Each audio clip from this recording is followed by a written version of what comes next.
The name of my landing craft, you know what the name of it was? Son of a Beach.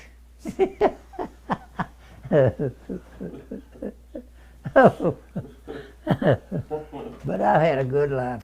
Army Staff Sergeant Ralph Painter has had a good and full life. Years before his time in the European theater of war, Ralph learned about the importance of hard work and mastering a tactile trade. When I was a kid at Consaga, my brother was a good mechanic. He kept them old moonshiners cars running, and Model A's, and then we got the 34 Fords.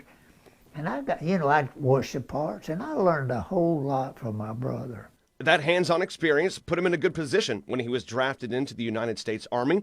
Ralph would find himself at the head of the class, oftentimes shouldering a majority of the workload. And the old boy that helped me was a bookkeeper.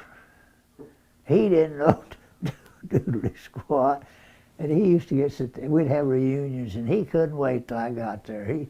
He'd tell everybody, said, "Hey, Slim, wasn't I the best mechanic you ever saw?" I said, "You didn't even know what a spark plug was." There were a lot of laughs and good memories sprinkled throughout training, but on June 6, 1944, that all changed. There's dead soldiers everywhere. Parachutes hanging all in where they put wires around these posts, and gliders and dead people. So I never saw as many people dead.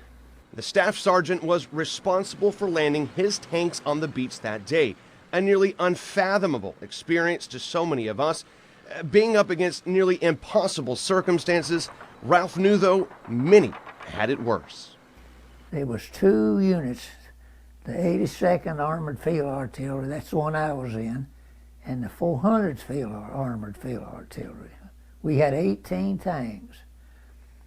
Well, one of them was going to go in down to Omaha, where the big wall was, and one was going into Utah. So the 2 colonels drew straws, and he drew Utah.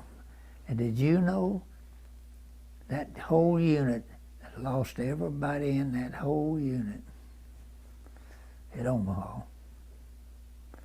Now the Lord took care of me that time.